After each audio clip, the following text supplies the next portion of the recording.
Good morning बच्चों। आज की क्लास में हम लोग बातचीत करने वाले हैं क्लास 9th के लेक्चर नंबर 3 के बारे में। लेक्चर 3 है हमारा, जिसका नाम है मैटर इन आवर सराउंडिंग के अंतर्गत evidence of particle present in matter. इसके बारे में हमें आज की क्लास में डिस्कस करना है। यानी कि मैटर इन आवर सराउंडिंग के अंतर्गत जो हम बातचीत कर रहे हैं उस पर जरा गौर करिएगा। हम पढ़ेंगे evidence of particle present in matter. इसकी मीनिंग क्या होती है बेटा? इसकी मीनिंग ये होती है कि क्या किसी मैटर के अंदर जो पार्टिकल पाए जाते हैं, यानी हमने पढ़ा कि matter is made up of smaller particle. क्या हमने पढ़ा कि matter is made up of smaller particle, यानी किसी मैटर का जब हम जिक्र करते थे तो पहले क्लास में हमने बताया था एनीथिंग व्हिच है mass occupies space is known as matter. बात तो सही है, लेकिन कहा गया कि अगर मैटर स्मॉलर पार्टिकल से बना हुआ है, यानी कि मैटर अगर छोटे छोटे पार्टिकल के मिलने से बना हुआ है, बात तो ये भी सही है। लेकिन इसका प्रूफ क्या है? पता कैसे चलेगा सर? हमको कैसे ये यकीन होगा कि मैटर स्मॉलर पार्टिकल से मिलकर बना हुआ है? स्मॉलर पार्टिकल्स की कोई तो क्राइटेरिया है, आप समझाइए। किसी एक्टिविटी के बेसिस पर, किसी एक्सपेरिमेंटल प्रोसेस के बेसिस पर, किसी एक्सपेरिमेंटल फेनोमेना, ऑब्जर्वेशन, इन्फ्रेंस के बेसिस पर कुछ तो बताइए। हमें कैसे पता चलेगा कि मैटर स्मॉलर पार्टिकल से मिलकर बना हुआ है? तो हम यहां पर 3 एक्टिविटी आपके सामने दिखाएंगे और वो 3 एक्टिविटी ये शो करेंगी कि मैटर स्मॉलर पार्टिकल से मिलकर बना हुआ है, यानी मैटर के अंदर छोटे छोटे पार्टिकल पाए जाते हैं। ये कुछ एक्टिविटीज के माध्यम से हम डिस्कस करेंगे आपके साथ आज की इस क्लास में। तो चलिए स्टार्ट करते हैं कि matter is made up of smaller particles का ये छोटा सा कॉन्सेप्ट, जहां पर हम पढ़ेंगे वो साक्ष्य, वो प्रूफ, वो एविडेंस जो ये शो करेंगे कि मैटर स्मॉलर पार्टिकल से मिलकर के बना हुआ है। जैसे आपके सामने ये चैप्टर ओपन, अब हमें समझना है कि अगर हमने कहा कि matter is made up of smaller particle, ठीक है, हम कहते हैं तो हमारे इस कॉन्सेप्ट के अंतर्गत हमें क्या डिस्कस करना है, इस पर हमें फोकस करना है। इस कॉन्सेप्ट के अंतर्गत हम ये बात आज की क्लास में करेंगे बेटा, वो बात जरा सुनिएगा। बात हमारी ये थी कि हम पढ़ने चल रहे हैं कि कोई ऐसा प्रूफ, कोई ऐसी एक्टिविटी, कोई ऐसा एक्सपेरिमेंटल प्रोसेस जो ये हमारी कंडीशंस को फुलफिल कर रहा हो, जो यह प्रूफ कर रहा हो, जिससे ये पता चल रहा हो कि मैटर के अंदर छोटे छोटे पार्टिकल्स पाए जाते हैं। तो चलिए सबसे पहली बात हम आपसे डिस्कस कर लेते हैं आज की इस क्लास में। यानी सबसे पहली बात जो हमें आपसे डिस्कस करनी है उसके बारे में सुनिएगा। हम कहते हैं कि वो एविडेंस क्या है, यानी हमें ओवरऑल आज की क्लास में ये डिस्कस करना है एविडेंस। कौन कौन से एविडेंस हैं? हम कहते हैं इस एविडेंस के 3 पार्ट हैं, यानी कि 3 ऐसे प्रोसेस हैं जिसके बेसिस पर हम यह डिफाइन करेंगे कि मैटर क्या होता है, छोटे छोटे पार्टिकल से मिलकर बना होता है। पहला प्रोसेस है, पहली एक्टिविटी है जिसे हम डाइल्यूशन कहते हैं। डाइल्यूशन मतलब एडिशन ऑफ वाटर। दूसरे एक्टिविटी के अंतर्गत हम फिर पढ़ते हैं डिफ्यूजन। डिफ्यूजन मतलब होता है इंटरमिक्सिंग ऑफ फेजेस, यानी कि 2 या 2 से अधिक चीजों को हम आपस में इंटरमिक्स करेंगे और उसके डिफ्यूजन के बारे में बात करेंगे। और तीसरा पार्ट है इसमें जो हमें बात करना है वह है ब्राउनियन मोशन। यानी कि हम ये 3 टॉपिक ऐसे, 3 एक्टिविटी ऐसे डिस्कस करने चल रहे हैं आपके सामने। जो ये एक्टिविटीज आपके सामने दिखाई दे रही हैं, यही तीनों यह डिफाइन करेंगी कि मैटर स्मॉलर पार्टिकल से मिलकर बना होता है, यानी किसी मैटर के अंदर छोटे छोटे पार्टिकल हैं। यह इन एक्टिविटीज के माध्यम से हम जज कर सकते हैं, हम डिस्कस भी कर सकते हैं। तो चलिए स्टार्ट करते हैं इसके अंतर्गत पाए जाने वाली ये प्रक्रिया, यानी कि क्या होती है मैटर की कॉन्सेप्ट की कहानी। तो गौर करते हैं, सुनते हैं, पढ़ते हैं। क्या? डाइल्यूशन। डाइल्यूशन की अगर हम बात करें तो बड़े प्यार से इसमें हम ये लिख सकते हैं एडिशन ऑफ वाटर, यानी एडिशन ऑफ H2O, यानी कि पानी को मिलाते हैं तो ये डाइल्यूशन कहलाता है। यानी अगर किसी चीज में पानी मिलाते जाए, पानी मिलाते जाए तो वह डाइल्यूट हो जाता है। डाइल्यूट होने का मतलब बेटा कि पर यूनिट वॉल्यूम में नंबर ऑफ पार्टिकल घटने लगते हैं। इस फिनोमिना को हम क्या कहते हैं? डाइल्यूशन कहते हैं। जैसे अगर शुगर सॉल्यूशन दे दिया जाए, शरबत आपको दे दिया जाए, उस शरबत में आप गिलास भर के पानी मिलाने लगो। शरबत में अगर पानी मिलाते जाओगे तो ये क्या कहलाता है? डाइल्यूशन। डाइल्यूशन मतलब एडिशन ऑफ वाटर, यानी कि जहां पर आप एक यूनिट वॉल्यूम में सॉल्यूट के पार्टिकल्स की कमी पाते हैं। अगर किसी यूनिट वॉल्यूम में सॉल्यूट के पार्टिकल्स घट रहे हैं, इसका मतलब उसका डाइल्यूशन हो रहा है, यानी उसके अंदर सॉल्वेंट की मात्रा बढ़ रही है। यही कहलाता है डाइल्यूशन। डाइल्यूशन की ओवरऑल मीनिंग होती है एडिशन ऑफ वाटर। अब हमने कहा कि वाटर को ऐड करके हम चेक करेंगे कि क्या पार्टिकल्स हैं या नहीं। डिफ्यूजन मतलब इंटरमिक्सिंग की बात करते हैं। इंटरमिक्सिंग यानी कि आप दो या दो से अधिक चीजों को आपस में मिलाएंगे। कहें वो दो या दो से अधिक चीज कौन सी है जिसको मिलाएंगे? अगर हम इंटरमिक्सिंग के कॉन्सेप्ट को पढ़ते हैं तो इंटरमिक्सिंग किसका करेंगे ये भी एक क्वेश्चन है। यानी कि अगर हम इंटरमिक्सिंग की क्राइटेरिया पढ़ते हैं, समझते हैं, तो हमें क्या पढ़ना होगा? जब हम दो या दो से अधिक चीजों को इंटरमिक्स करेंगे तो इंटरमिक्स कैसे करेंगे? उसको आपस में इंटरमिक्स करेंगे। तो हम कहते हैं डिफ्यूजन के अंतर्गत हम इंटरमिक्सिंग के कॉन्सेप्ट पर बातचीत करते हैं। Intermixing of two or more than two gases, two or more than two liquid, two or more than two solid, यानी कि बाइनरी जो आप सॉल्यूशन पढ़ते हैं लेकिन आपके यहाँ नहीं है, आगे क्लास में मिलेगा, तो ये इसमें हम इंटरमिक्सिंग पढ़ते हैं। ब्राउनियन मोशन, यह movement of solute particle in solution, यानी हम इसको पढ़ते हैं कि zigzag movement of solute particle, zigzag movement, zigzag मतलब random motion, zigzag movement of solute particle,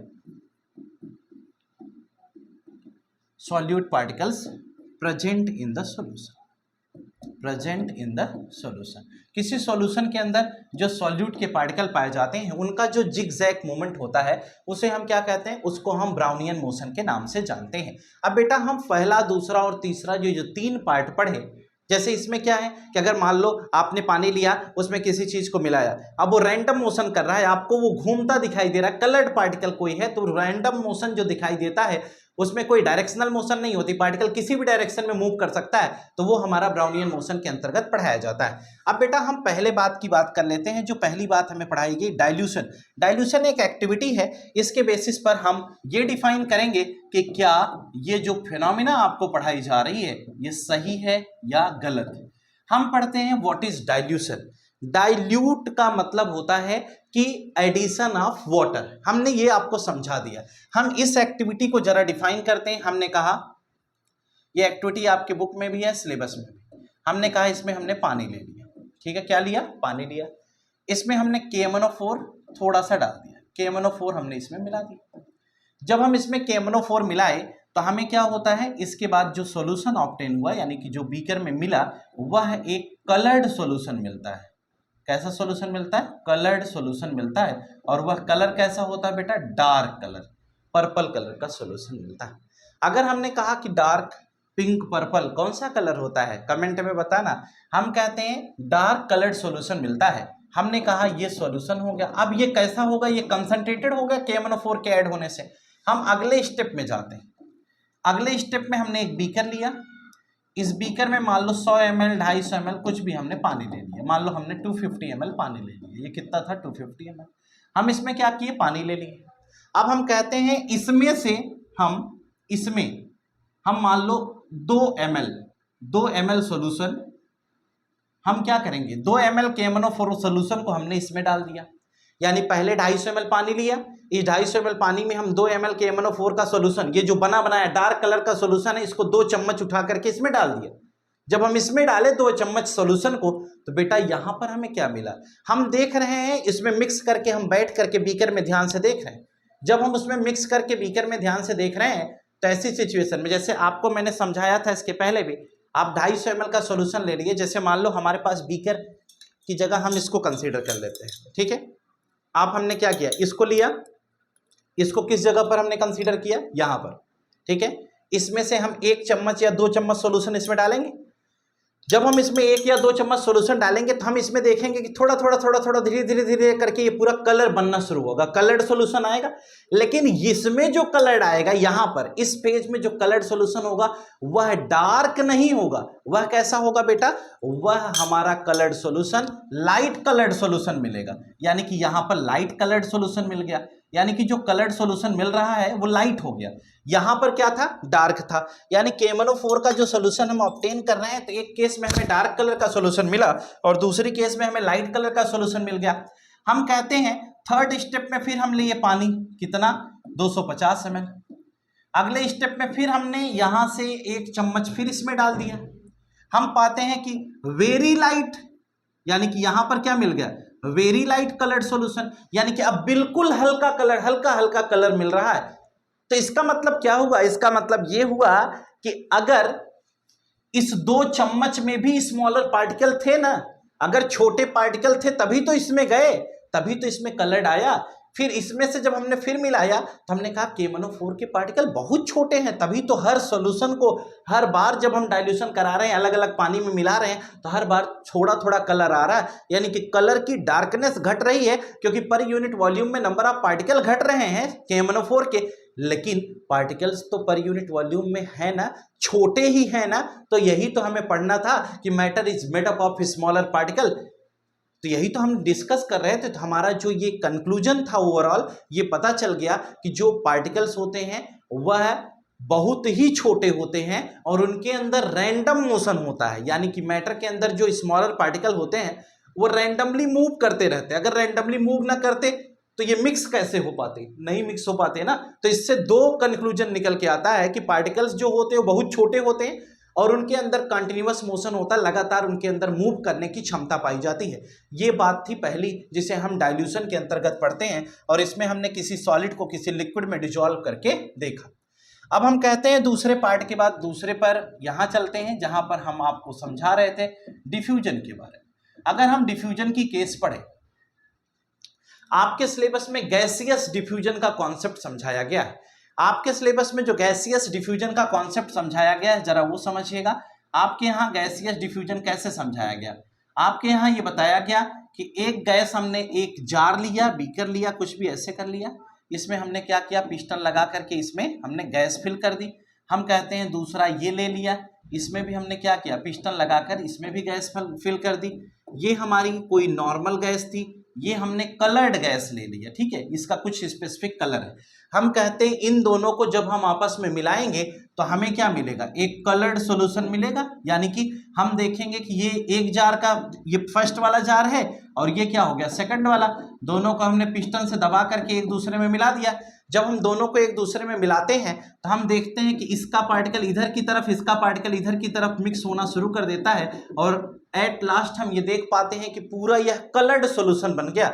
यानी कि यहाँ पर एक कलर्ड सॉल्यूशन ऑब्टेन हो गया।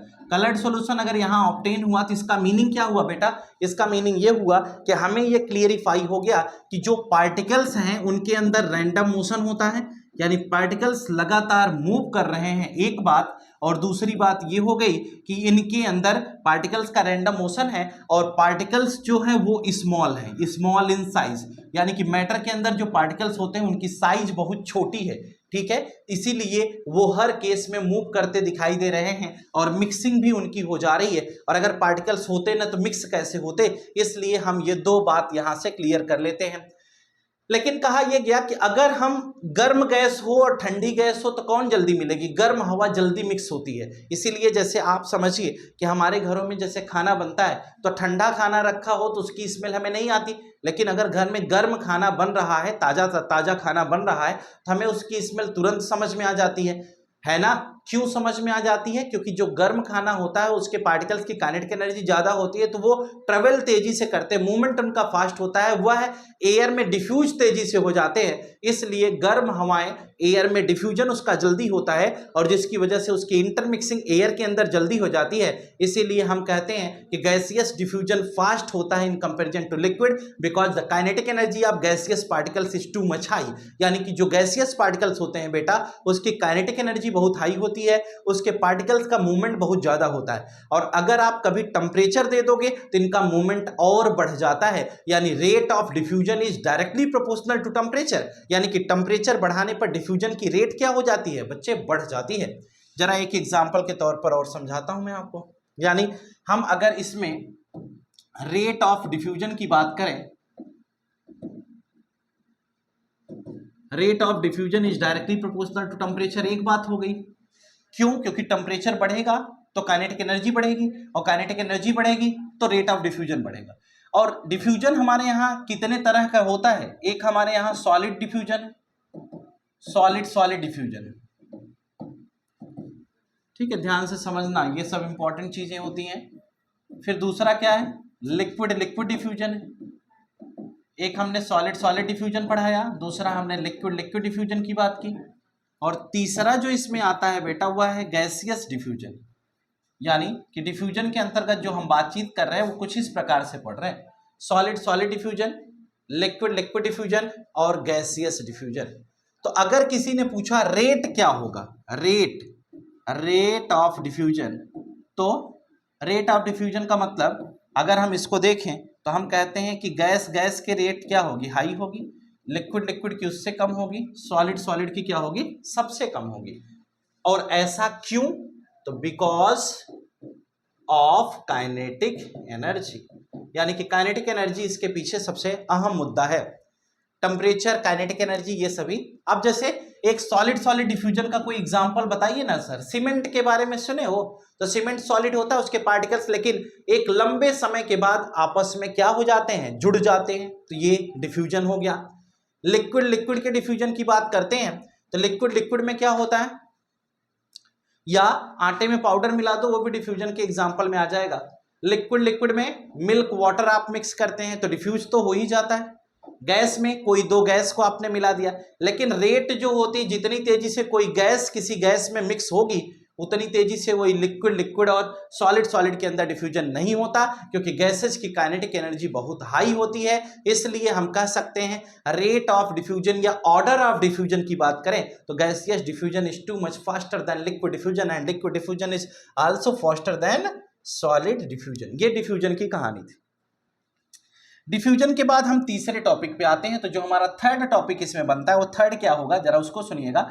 डिफ्यूजन के बाद जो तीसरा टॉपिक बना उसे हमने नाम दिया ब्राउनियन मोशन। अब हम देख पाए कि डिफ्यूजन से भी हमें ये क्लियर हो गया कि ये हमारा जो पूरा पोर्शन था वो हमें समझ में आ जाना चाहिए। हम कहते हैं अगर हम ब्राउनियन मोशन की कहानी समझे तो हम पढ़ते हैं zigzag movement of particle, zigzag movement of particle present in solution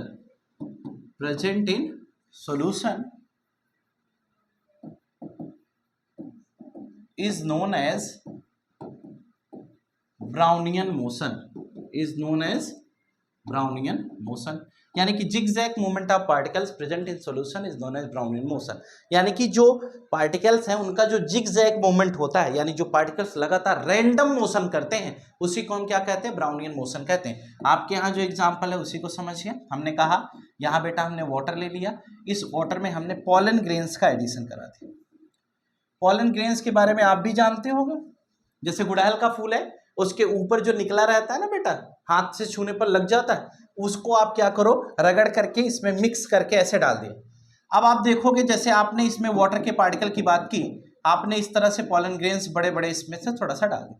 अब इनका जो मोशन होगा वो रैंडमली मूव करेंगे, किसी भी डायरेक्शन में कहीं पर भी जा रहे हैं। ये वाला चला ऐसे ऐसे घूमते घूमते, तो ये जो रैंडम मोशन है ये शो करता है कि पार्टिकल्स लगातार मूव करते हैं और बहुत ही छोटे होते हैं। यानी कि ब्राउनियन मोशन से भी हमें दो बात समझ में आई, एक तो continuous moving, particles are in continuous moving condition, और दूसरा टू मच स्मॉल, यानी ये बहुत छोटे भी होते हैं, इसको भी आप समझ सकते हैं। यानी कि ये भी आपको दो बातें यहाँ समझाई गई, एक तो कंटिन्यूअस मूविंग की कहानी बताई गई और दूसरी कहानी बताई गई टू मच स्मॉल। तो ये पूरा कॉन्सेप्ट किसका हो गया बेटा, ये पूरा कॉन्सेप्ट ब्राउनियन मोशन का हो गया। यानी कि हम ये तीन फैक्टर के बेसिस पर ये डिस्कस कर पाए कि क्या क्या होता है, यानी कि एविडेंस क्या है, क्या साक्ष्य हैं, क्या प्रूफ हैं, कैसे हम ये कह पाएंगे कि कौन क्या होता है। यानी कि क्या मैटर के अंदर स्मॉलर एटम्स हैं, स्मॉलर पार्टिकल्स हैं, अगर हैं तो उसका प्रूफ हमने तीन एक्टिविटी के माध्यम से आपको समझा दिया है। एक छोटा सा क्वेश्चन कभी कभी बन जाता है कि क्या ब्राउनियन मोशन और डिफ्यूजन दोनों टेम्परेचर डिपेंडेंट हैं क्या? हाँ, अगर आप टेम्परेचर इसको भी दे दोगे तो इसके पार्टिकल्स का मूवमेंट क्या हो जाएगा, फास्ट हो जाएगा। तो आप ये कह सकते हो कि ब्राउनियन मोशन और ये जो आपका दूसरा प्रोसेस था डिफ्यूजन, ये दोनों टेम्परेचर डिपेंडेंट होते हैं। आज की क्लास यहीं पर हम समाप्त करेंगे। यानी कि अभी तक आज के इस लेक्चर में evidence of particles present in matter के अंतर्गत जो भी बातचीत करनी थी वो हमने आपको समझा दिया है कि पार्टिकल्स के अंतर्गत क्या क्या कॉन्सेप्ट था, कैसे इसे समझना है, ये पूरी की पूरी बात हमने आपको बता दी। उम्मीदन ये बात आपको समझ में भी आ जानी चाहिए, ठीक है। बाकी आप खुद समझदार हैं उम्मीद करता हूं कि आप पढ़ रहे होंगे। थोड़ा सा लेक्चर अपडेट करने में मुझे थोड़ा सा लेट जरूर हो गया, लेकिन अब कोई दिक्कत नहीं होगी क्योंकि अब हम फ्री हैं और लेक्चर्स लगातार बेटा हम अपलोड करते रहेंगे। और हमारा यही उम्मीद है कि हम जून तक में कम से कम 2 चैप्टर तो आपको कंटिन्यूसली पढ़ा ही दें, जिससे कि आपकी प्रॉब्लम्स ना हो और आपको एग्ज़ाम देने में, यानी कि जो जुलाई में आपके यहाँ पीरियोडिक टेस्ट होते हैं, आप उसमें बेटर कर पाएँ। ठीक है, अगर वीडियो आपको अच्छी लगी हो, समझ में आया हो, तो अपने फ्रेंड्स को शेयर करना ना भूलें। चैनल को सब्सक्राइब नहीं किया है तो कर लें, अगर कर दिया है तो थैंक यू। उसके साथ साथ आप जितना भी इसे शेयर कर सकते हैं उतना शेयर करें, जिससे कि समाज का हर एक बच्चा अच्छे तरीके से पढ़ाई पर फोकस कर सके। आज के लिए फिलहाल इतना ही। Good night to all of you. Today class is over. Thank you.